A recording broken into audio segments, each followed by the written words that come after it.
ज्या विद्यार्थ्यांना विषयाची आवड आहे त्या विद्यार्थ्यांचा एकत्र गट करणे. पण छोट्या शाळेत काय होतं, 5, 7, 8, 9 असा गट असतो.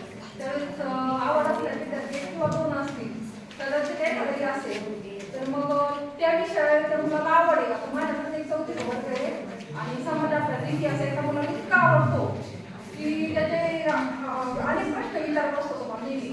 शिवरायांचं मॅडम किती किल्ले होते, काय झालं, म्हणजे त्याच्यात जिज्ञासा पण फार आहे.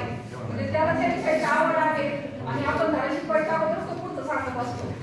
म्हणजे असे काही विद्यार्थी असतात, तुम्हाला गणिताची आवड असते, गुणाकार करायचं ते गुणाकार करू शकतात.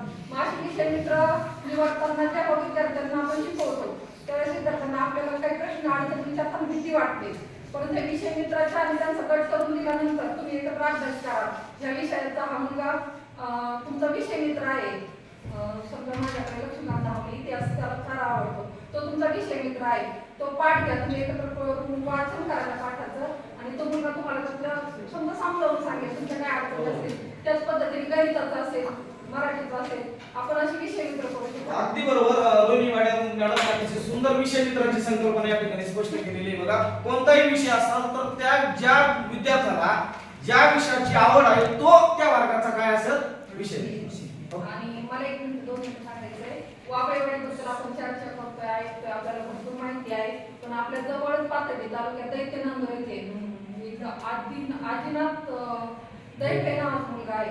तो रात्री शाळा चालवतो आणि त्या मुलाचं असा उपक्रम आहे की पाथर्डी तालुक्यात असतील, आपल्या तालुक्यात असेल, मागच्या वर्षी त्याने मला एक आदर्श शिक्षक पुरस्कार तिथं दिला होता.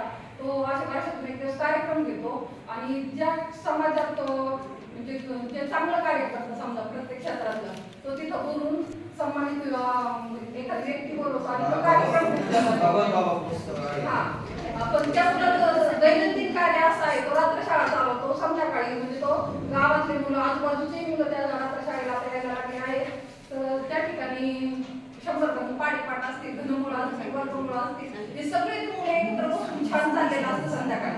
म्हणजे त्याचा उपक्रम पाहण्यासारखा आहे आणि खरंच कौतुक करण्यासारखं आहे. आणि आपल्याकडं म्हणजे पालक काय करतात, मॅडम तुम्ही या पद्धतीने शिकवलं, तुम्ही मुलं बाहेर गटाने बसले प्रकारे करतात. म्हणजे समाजात जास्त प्रबोधन झालं पाहिजे, अशी मुलं गावागावात तयार झाली पाहिजे. आणि कुठेतरी म्हणजे त्या मुलाचं कौतुक करण्यासारखं आहे. आपलं लांब नाही जाणं शक्य तर निदान त्या शाळेला तर नक्की भेट